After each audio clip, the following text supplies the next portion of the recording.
Hi, and welcome to another Seeking Asylum review here at Terribly Fun Films. As always, I'm your host Bobby, and before we get to today's movie, I would like to apologize for being gone for so long. We had a number of personal tragedies and crises come up at one time. But we're back. Videos will be coming in a prompt manner from now on. And as you can see, there's a new background. And today we're going to do something a little bit different. I'm reading from the script. Let me know if you like the new format. I'm still tweaking things as I go on. Without further delay, today's Asylum movie is Izzie's Way Home, the Asylum's first animated movie. Let's see what makes this so terribly fun.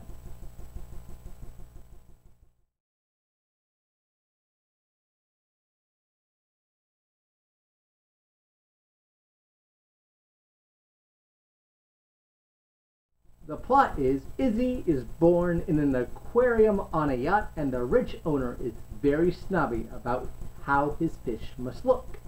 Considering that Izzie has missing scales along her face, her father Harold keeps her hidden at all costs. 6 weeks later, the yacht is hit by an underwater volcano. This sends all of the aquarium fish into the ocean, but on opposite sides. So Izzie meets a slew of new fish who try to help her find her dad and the other fish in her yacht aquarium, while her dad meets up with a sea cucumber named Carl who helps him try to find Izzie. Izzie's Way Home comes to us from director Sacha Burrow. This is his first directorial feature-length movie. It was written by Camille Lictate from a story by her and Hank Woon Jr. As Izzie, aka Isabel, you have Bonnie Dennison, Tori Spelling plays April, Zach Ward plays Thurston, Dawn Richard plays Ginger, Tom Virtue plays Harold, Joey Fatone, yes, that Joey Fatone from NSYNC, plays Carl the Sea Cucumber, Lynn Mary Stewart plays Clara, Paul Melvin Walker III plays Seymour, Camille Lictate does the voice as June, and Kim Little is the voice of Kristen. Camille Lictate's script is filled with small, pleasurable moments, even though it lacks not just subtlety. At one point near the end, Izzie straight up says the message theme of the movie, but it lacks any complexity as well. This is very much a children's movie, offering very little for adults to relate or invest in.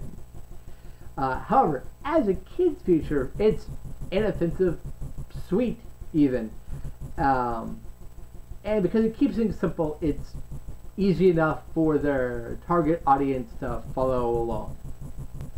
Director Sacha Burrow keeps things light but lacks the deftness of touch to really make an animated environment sitting off the screen, with the whole affair feeling unpolished.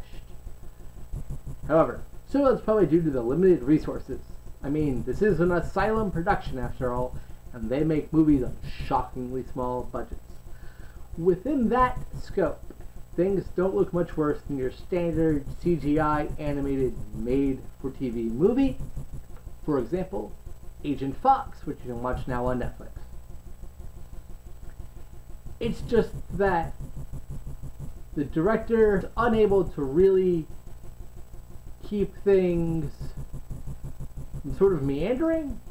I feel like there are certain moments in the movie where it loses focus, and that makes things kind of frustrating. But again, it's more bland journeyman than offensive or eye-gougingly awful as if Gareth Edwards were to direct it. The environments never look all that realistic, but they're well detailed, with the cracking and bubbling from the volcano being a standout.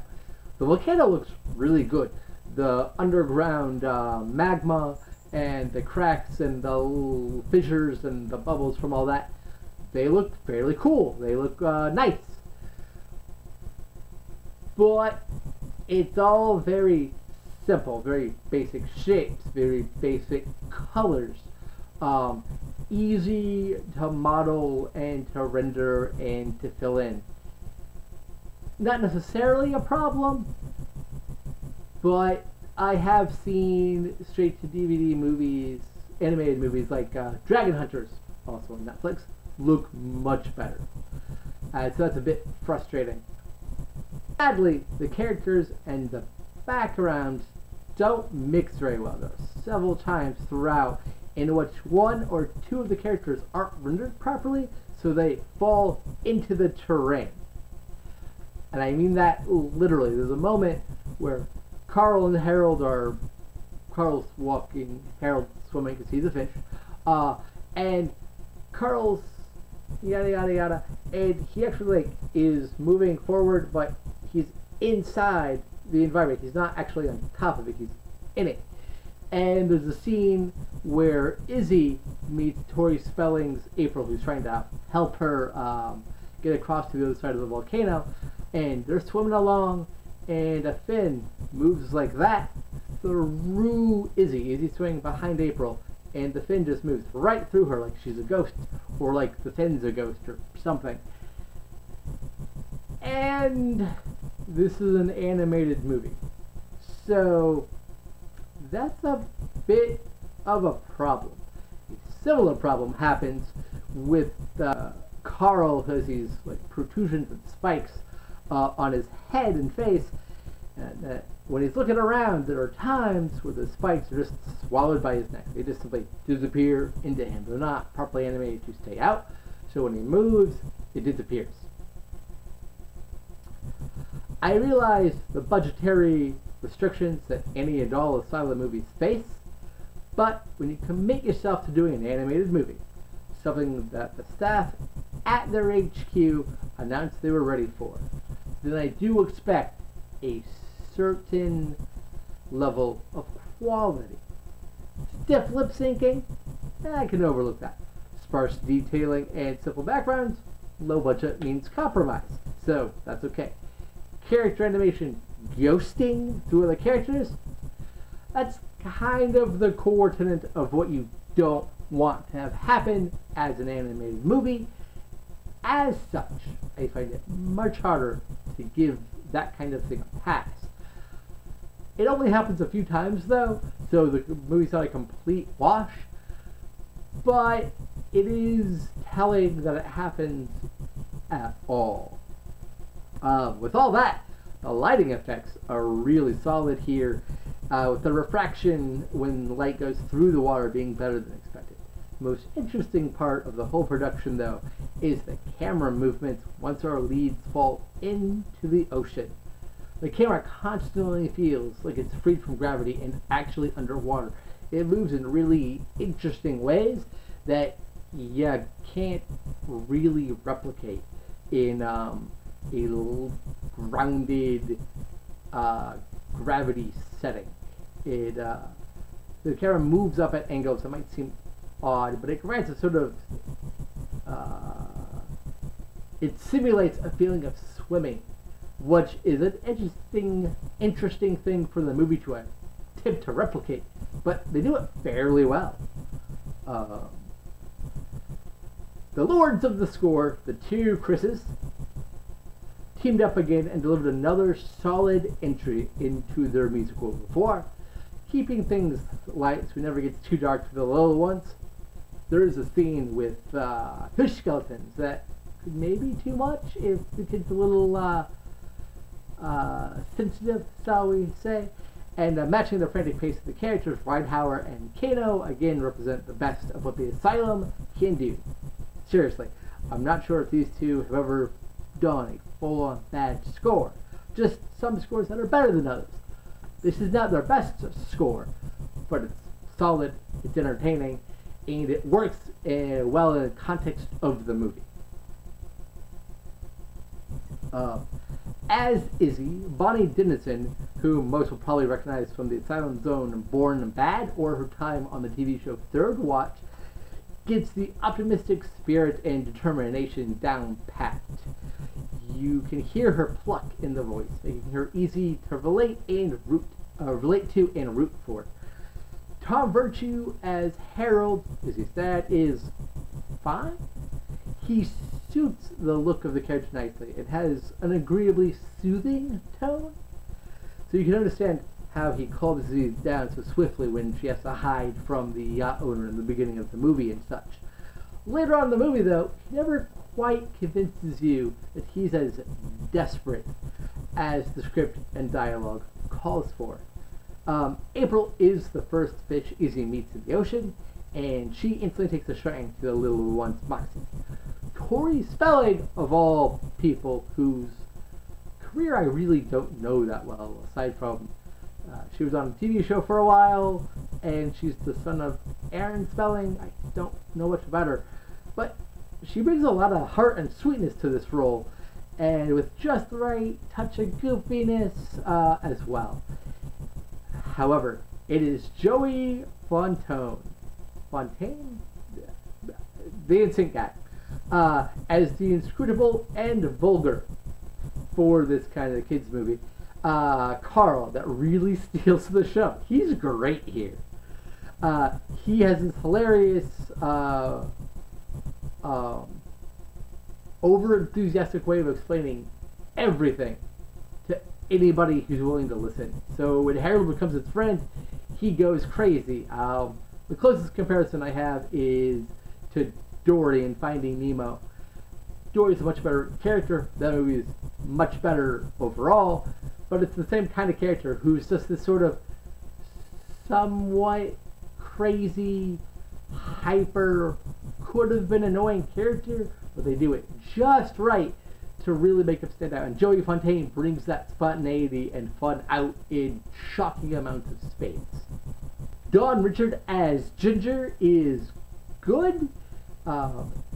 She sounds a little too Valley Girl at times, but most of the other yacht fish do, so I think that was more of an intentional choice than anything else. Freaking Zach Ward of Battle Planet fame. I know Zach Ward's doing other things, but I will always love him for being in the Sci-Fi Channel original film Battle Planet. Give it to me. As Thurston, who's one of the numerous fish in the cast, is a lot of fun. He has a small role, but he makes the most of it, and he gets one big laugh later in the film. Leanne Mary Stewart is good, but I couldn't necessarily point out her voice to you again without being told. Aside from that, everyone does a good job. I don't feel anybody didn't suit their characters. It's just some people were a bit better than others. I know this has been a sort of middling review throughout, but that's just how the movie is. Some really good things, some bad things, but mostly simply a lot of okay things. If you have a child, there are far worse, more offensive, stupider things to show them. Much worse. Like Shark Tank. Don't ever watch that film. It is going to destroy your soul. This movie is infinitely better than that. This is strictly a kids movie, so the adults who are Asylum fans, if you have kids, pick it up. If you don't, it's not really going to be worth it if you're not already into animated movies.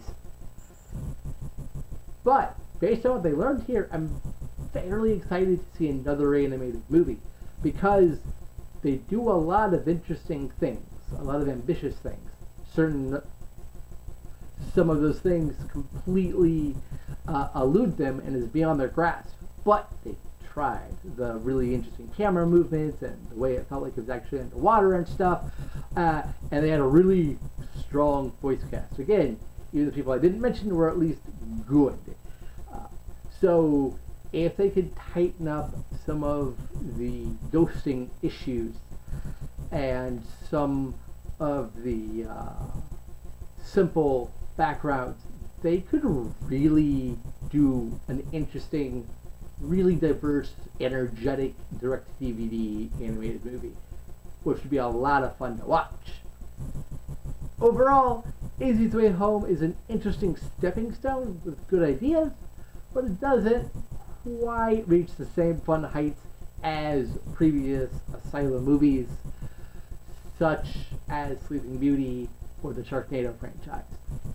But again, if you have kids, show it to them. You can do much worse. Like, I just bought a copy of this to give to my younger niece, Anya, for her birthday. So I bought 2 copies of this film because she'll enjoy it. And you want your target audience to be able to enjoy your movie. I think she will. So, as always, I've been Bobby. Thank you for watching, and I'll see you next time.